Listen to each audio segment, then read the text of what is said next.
Hello बच्चों, आज की क्लास में हम पढ़ने वाले हैं सेंट्रल बैंक का सबसे इंपॉर्टेंट फंक्शन जिसका नाम है controller of credit and money supply. तो लास्ट क्लास के अंदर सारे फंक्शंस कवर करवा चुका हूं और मैंने बोला था ये सबसे इंपॉर्टेंट फंक्शन है, तो इसको हम एक सेपरेट क्लास के अंदर पूरी तरीके से कवर करने वाले हैं। तो आज स्टार्ट करेंगे हम सेंट्रल बैंक का सबसे important function controller of credit and money supply. तो सबसे पहले बच्चों हमें यह समझना होगा कि इस मनी सप्लाई का मतलब क्या होता है। देखो, एक पर्टिकुलर टाइम पे हमारी इकोनॉमी के अंदर जितना भी पैसा होता है उसको हम मनी सप्लाई कहते हैं। अब मनी सप्लाई का बढ़ जाना या कम हो जाना दोनों ही हमारी इकोनॉमी के लिए दिक्कत की बात है। अगर मनी सप्लाई अचानक हमारे देश के अंदर बढ़ जाती है तो लोगों के पास पैसा ज्यादा आता है, जिससे लोग डिमांड ज्यादा करते हैं और इकोनॉमी के अंदर चीजों के रेट महंगे होने शुरू हो जाते हैं, क्योंकि अचानक डिमांड बढ़ने की वजह से सप्लाई अचानक नहीं बढ़ती तो चीजों के रेट बढ़ जाते हैं, जिससे जो सैलरी पर्सन लोग होते हैं जिनकी लिमिटेड इनकम होती है उनको बड़ी दिक्कत आनी शुरू हो जाती है।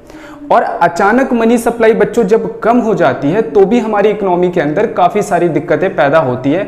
हमारी इकोनॉमी के अंदर रिसेशन जैसी दिक्कत पैदा होती है, जिससे क्या होता है कि जब डिमांड अचानक कम होती है तो फैक्ट्री वगैरह के अंदर सामान बनना धीरे धीरे कम होने लगता है, जिससे बहुत सारे लोग क्या हो जाते हैं, अनएम्प्लॉयड हो जाते हैं। तो मनी सप्लाई कम होना या ज्यादा होना, इससे बहुत सारी प्रॉब्लम है, तो ये आज का टॉपिक हमारा नहीं है। तो अब हम समझते हैं कि इसमें कमर्शियल बैंक का बच्चों क्या रोल होता है। देखो, मनी सप्लाई के अंदर हमारे कमर्शियल बैंक का बहुत बड़ा रोल होता है, क्योंकि कमर्शियल बैंक डायरेक्ट पब्लिक को लोन देने का काम करती है। तो जब भी हमारी कमर्शियल बैंक पब्लिक को ज्यादा लोन देती है तो इकोनॉमी के अंदर मनी सप्लाई ज्यादा आ जाती है और बीच में आता है सेंट्रल बैंक उसको कंट्रोल करने के लिए। और कभी भी जब हमारी इकोनॉमी में मनी सप्लाई बहुत कम होने लग जाती है तो इसका मतलब है कि हमारे जो कमर्शियल बैंक है वो लोगों को लोन कम दे रहे हैं, उसे कंट्रोल करने के लिए बीच में कौन आ जाता है, हमारा सेंट्रल बैंक। तो आज आपको यह समझ में आ गया होगा कि हम क्या पढ़ने वाले हैं। देखो, सेंट्रल बैंक डायरेक्टली तो कंट्रोल नहीं करता, वो किसके द्वारा करता है, हमारे कमर्शियल बैंकों के द्वारा। तो इसके लिए वो दो तरीके के मेजरमेंट अपनाता है। फर्स्ट मेजरमेंट का नाम है क्वांटिटेटिव मेजर और दूसरे का नाम है क्वालिटेटिव मेजर। क्वांटिटेटिव मेजर में क्या कहता है, influence the total amount of money supply in a circulation. इसके अंदर जो हमारा आरबीआई है, जो हमारा सेंट्रल बैंक है, वो पूरी अमाउंट को, मनी सप्लाई की पूरी अमाउंट जो सर्कुलेशन में है उसको इन्फ्लुएंस करने की कोशिश करता है, जबकि affect the allocation of credit between the alternative uses. जबकि इसके अंदर वो मनी सप्लाई को इन्फ्लुएंस नहीं करता, बल्कि मनी सप्लाई को सही जगह लगाने के लिए इन्फ्लुएंस करता है। ठीक है, तो ये दो बातें आपको क्लियर हो गई। आगे चलते हैं बच्चों। क्वांटिटेटिव मेजर के अंदर हमारा आरबीआई बैंक रेट या discount rate, repo rate, reverse repo rate, open market जैसी ऑपरेशंस, लीगल रिजर्व रेशो जिसमें cash reserve ratio, statutory liquidity ratio जैसी चीजें अपनाता है। और जबकि दूसरे के अंदर imposing the marginal requirements, moral cessation, direct action और इसके अंदर सिलेक्टिव क्रेडिट कंट्रोल, ये सारी चीजें अपनाता है।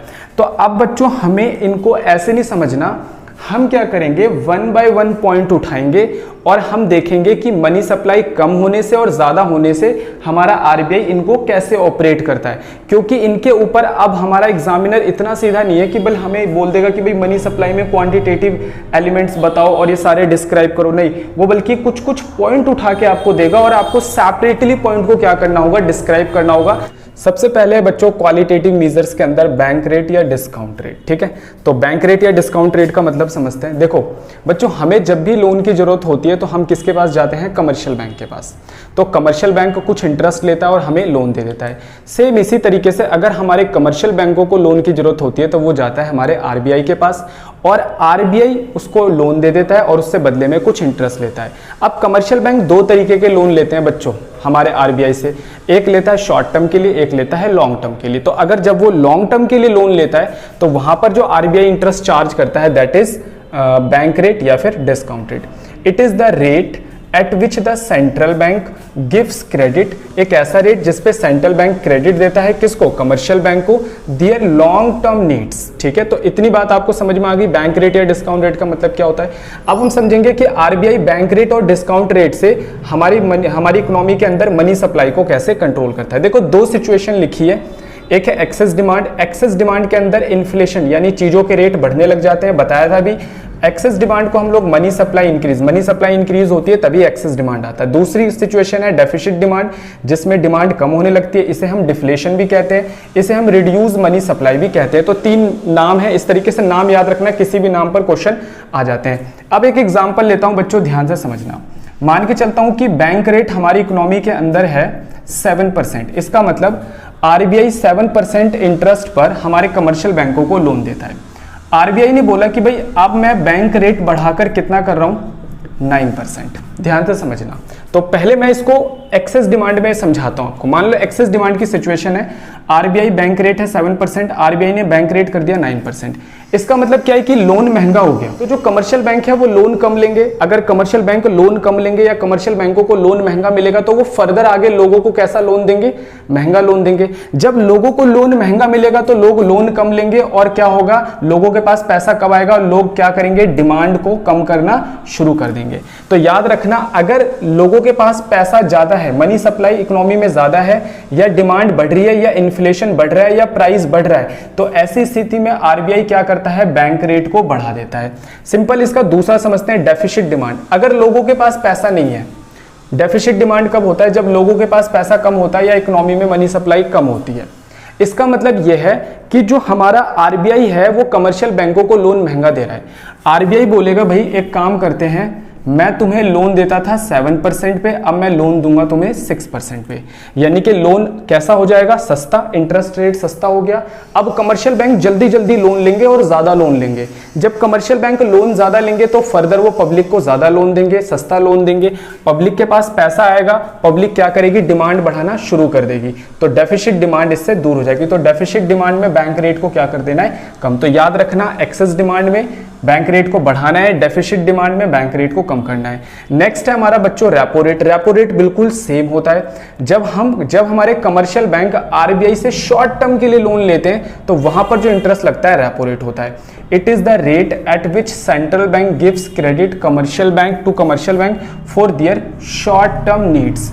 ठीक है, लॉन्ग टर्म के लिए जब लोन लेते हैं तो वहां पे जो इंटरेस्ट लगता है बैंक रेट होता है, और शॉर्ट टर्म के लिए जब कमर्शियल बैंक लोन लेते हैं तो वहां पे जो इंटरेस्ट लगता है वो रेपो रेट होता है। सेम बिल्कुल वही सिचुएशन है। एक्सेस डिमांड में, इन्फ्लेशन में, एक्सेस डिमांड या इन्फ्लेशन में हमारा आरबीआई रेपो रेट को बढ़ा देता है, और डेफिसिट डिमांड या डिफ्लेशन के अंदर हमारा आरबीआई रेपो रेट को कम कर देता है। तो ये लैंग्वेज में लिखनी पड़ेगी आपको एग्जाम के अंदर। इसको ऐसे नहीं लिखना, ये तो ऐसे लिखना है, लेकिन इसको लैंग्वेज में आपको लिखना पड़ेगा। अगले नंबर पे है बच्चों रिवर्स रेपो रेट। देखो, हम अपना बैंक के अंदर जब अकाउंट खुलवाते हैं किसी भी कमर्शियल बैंक में, तो जब हम अपना पैसा वहां जमा करवाते हैं, मान लो हमने सेविंग अकाउंट खुलवाया, फिक्स डिपॉजिट अकाउंट खुलवाया, तो बैंक हमें कुछ इंटरेस्ट देता है। सेम इसी तरीके से हमारे कमर्शियल बैंक भी हमारे आरबीआई में जब अपना अकाउंट खुलवाते हैं, और उसके अंदर देखो हमारे कमर्शियल बैंकों के पास भी कुछ एक्स्ट्रा सरप्लस हो सकता है, पैसा हो सकता है, वो आरबीआई के पास जमा करवा देते हैं, तो आरबीआई उनको इंटरेस्ट देता है। That is reverse repo rate. तो central bank gives interest on deposit of commercial bank, उसको हम क्या कहते हैं, रिवर्स रेपो रेट कहते हैं। बच्चों, एक्सेस डिमांड के अंदर या इन्फ्लेशन के अंदर रिवर्स रेपो रेट को बढ़ा दिया जाता है। यानी कि हमारा आरबीआई लालच देता है कि भाई अब मैं तुम्हारा इंटरेस्ट क्या कर रहा हूं, बढ़ा रहा हूं। तो आरबीआई, जो कमर्शियल बैंक होते हैं वो क्या करते हैं, अपना बहुत सारा पैसा इस लालच में आ जाते हैं कि भाई आरबीआई अब ज्यादा इंटरेस्ट दे रहा है, तो लालच में आके बहुत सारा पैसा आरबीआई के पास जमा रखवा देते हैं, जिससे उनके पास अब पैसा कम हो जाता है। जब पैसा कम होता है तो वो पब्लिक को फर्दर लोन कम देते हैं, और लोन कम देते हैं तो हमारी इकोनॉमी से एक्सेस डिमांड कम हो जाती है, क्योंकि लोगों की परचेजिंग पावर डाउन होने लग जाती है। तो एक्सेस डिमांड या इन्फ्लेशन में रिवर्स रेपो रेट को बढ़ाना है। डेफिसिट डिमांड या डिफ्लेशन के अंदर हमें रिवर्स रेपो रेट को कम करना है। तो बच्चों, 4th नंबर पर है हमारा ओपन मार्केट। ठीक है, तो ओपन मार्केट का मतलब समझते हैं क्या होता है। देखो, हमारा जो आरबीआई होता है, आरबीआई को हम बैंकर्स टू दी गवर्नमेंट भी कहते हैं। हमने पढ़ा था कि आरबीआई के पास गवर्नमेंट की बहुत सारी सिक्योरिटीज होती है, उसे वो ओपन मार्केट के अंदर यानी कमर्शियल बैंकों को बेचकर time to time money supply का काम भी कर सकता है। ठीक है, तो सिंपल मतलब क्या है, it means sale and purchase of government security, जैसे गवर्नमेंट के बॉन्ड, गवर्नमेंट के शेयर्स, गवर्नमेंट के debenture by RBI in open market. Open market मतलब किसी को भी, पब्लिक को, या फिर हम बोल सकते हैं कमर्शियल बैंकों को। अब समझते हैं कि एक्सेस डिमांड में या इन्फ्लेशन में क्या होता है, एक्सेस डिमांड या इन्फ्लेशन के अंदर हमारी आरबीआई कमर्शियल बैंकों को सिक्योरिटी सेल करती है। इसका मतलब क्या है, देखो एक्सेस डिमांड के अंदर पब्लिक के पास ज़्यादा पैसा होता है, इसका मतलब कि कमर्शियल बैंक लोगों को ज़्यादा लोन दे रहे हैं। अब हमारा आरबीआई क्या करेगा, इन सिक्योरिटीज को किसको बेच देगा, कमर्शियल बैंकों को। जब वो कमर्शियल बैंकों को बेचेगा तो कमर्शियल बैंकों का बहुत सारा पैसा हमारे आरबीआई के पास चला जाएगा, जो उसके पास जिसका इस्तेमाल वो क्या करने वाला था, पब्लिक को लोन देने के लिए करने वाला था। तो जब बहुत सारा पैसा कमर्शियल बैंकों का आरबीआई के पास चला जाएगा तो उसके लोन देने की जो कैपेसिटी है वो क्या हो जाएगी, धीरे धीरे कम हो जाएगी। और जब वो लोगों को लोन कम देगा तो धीरे धीरे क्या होगा, मार्केट के अंदर से लोगों की परचेजिंग पावर कम होगी, जिससे एक्सेस डिमांड या इन्फ्लेशन की सिचुएशन कम हो जाएगी। तो क्वेश्चन पूछा जाता है एक्सेस डिमांड इन्फ्लेशन में क्या करते हैं, तो करते हैं sale of securities to the commercial bank. अगले नंबर पे है डेफिसिट डिमांड या डिफ्लेशन में क्या होता है। देखो डेफिसिट डिमांड या डिफ्लेशन के अंदर हमारे कमर्शियल बैंकों के पास पैसा कम होता है, इसलिए वो लोगों को लोन कम देते हैं और लोगों के पास पैसा ना होने की वजह से लोग डिमांड नहीं करते।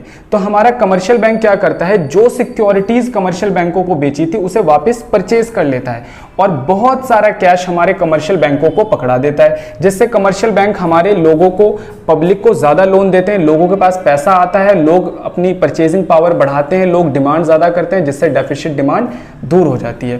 तो याद रखना है कमर्शियल बैंकों को परचेज किया जाता है कमर्शियल बैंकों से सिक्योरिटी को in case of deficit demand and deflation. अगले नंबर पे है लीगल रिजर्व रेशो। बच्चों लीगल रिजर्व रेशो के अंदर दो चीजें आती हैं, एक आता है सीआरआर और एक आता है एसएलआर। सबसे पहले सीआरआर का मतलब क्या होता है, ध्यान से समझना भाई। कमर्शियल बैंक जितना भी पैसा अपने पास पब्लिक से डिपॉजिट लेता है उसका एक छोटा सा पार्ट उसे मिनिमम लीगल तौर पर किसके पास जमा करवाना पड़ता है, आरबीआई के पास, जिसे हम लोग क्या कहते हैं, सीआरआर। अब सीआरआर का रेट बच्चों टाइम टू टाइम वेरी होता रहता है, चेंज होता रहता है, ये आरबीआई की गाइडलाइंस के अकॉर्डिंग चेंज होता है। It is the minimum percentage of deposit, यानी कमर्शियल बैंकों ने जितना भी डिपॉजिट लिया उसका एक मिनिमम परसेंट उनको कमर्शियल बैंकों को किसके पास रखवाना पड़ता है, आरबीआई के पास इन कैश की फॉर्म, यानी सेंट्रल बैंक के पास रखवाना पड़ता है, जिसे हम कैश रिजर्व रेशो कहते हैं। एक्सेस डिमांड के अंदर या इन्फ्लेशन के अंदर सीआरआर को बढ़ा दिया जाता है।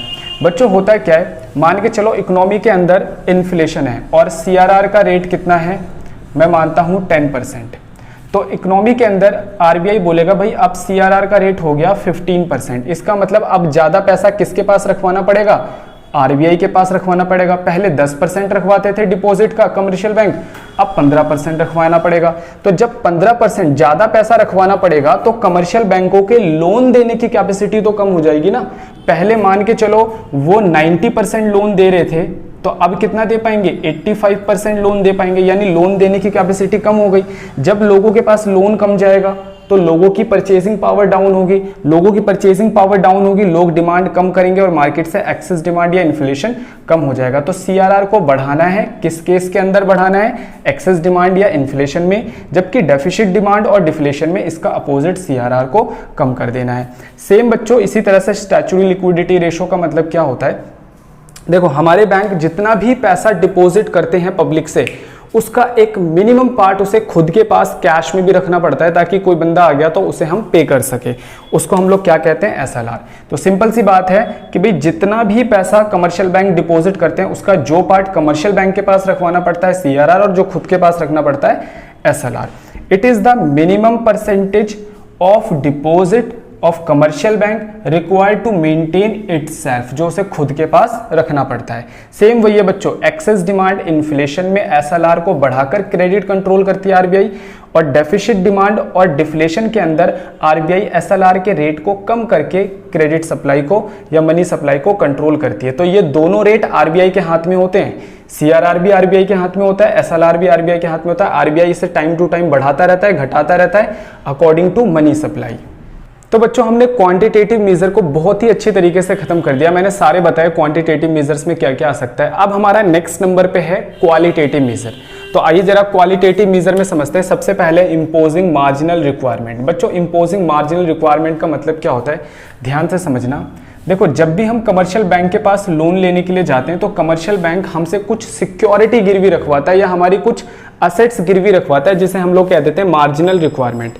जैसे मान के चलो अगर मैं बच्चों 1 लाख रुपए का लोन लेने के लिए गया बैंक के पास, तो बैंक जनरली मुझसे 1,50,000 रुपए का असेट्स क्या करवा सकता है, गिरवी रखवा सकता है। इसके पीछे रीजन क्या होता है कि भाई जो असेट्स होते हैं या जो सिक्योरिटी होती है उनकी मार्केट वैल्यू कभी कम भी होती रहती है, ज़्यादा भी होती रहती है।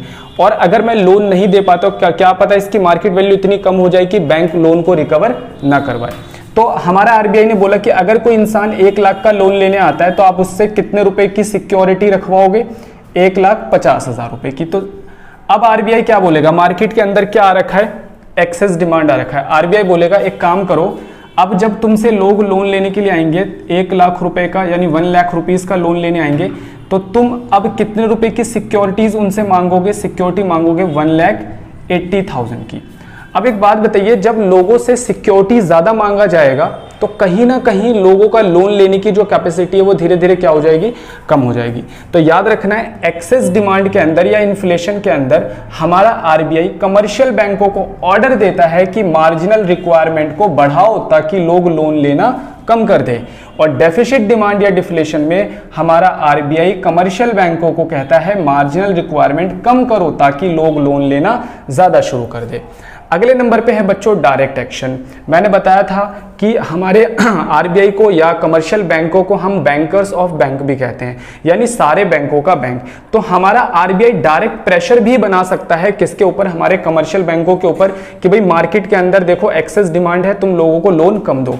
It is the pressure that the central bank apply to the other bank in order to get them fall in the line with the policy. इसमें क्या कह रहा है, it is done through the letter भेज सकता है उनको कि भाई लोगों को लोन कम दो, स्पीच दे सकता है, ठीक है ना, या फिर उन्हें हिंट दे सकता है कि तुम कैसे एक्सेस डिमांड को कम कर सकते हो। तो डायरेक्ट एक्शन समझ में आ गया होगा। सिलेक्टिव क्रेडिट कंट्रोल, देखो this can be applied both the positive and negative manner. देखो इसमें क्या होता है कि भाई आरबीआई बता देता है, मान के चलो हमारे सेकेंडरी सेक्टर के अंदर एक्सेस डिमांड है, तो हमारा आरबीआई बोलेगा सेकेंडरी सेक्टर को लोन कम देना है, और हमारे मान के चलो कि हम बोलते हैं कि हमारे प्राइमरी सेक्टर के अंदर क्या है, डेफिसिट डिमांड है, तो उनको बोलेगा कि इनको लोन ज्यादा देना है। तो इसके अंदर क्या होता है, आरबीआई बस गाइड करता है कि कौन से सेक्टर को पॉजिटिवली लेके चलना है और कौन से सेक्टर को आपको नेगेटिवली लेके चलना है, ठीक है। तो ये हमारा था बच्चों क्वालिटेटिव मेजर। तो आज की क्लास के अंदर मैंने आपको समझाया कि जो हमारा आरबीआई यानी सेंट्रल बैंक है वो किस तरीके से कमर्शियल बैंकों के द्वारा दिए जाने वाले क्रेडिट को कंट्रोल करता है। तो आज की क्लास के लिए बच्चों इतना ही।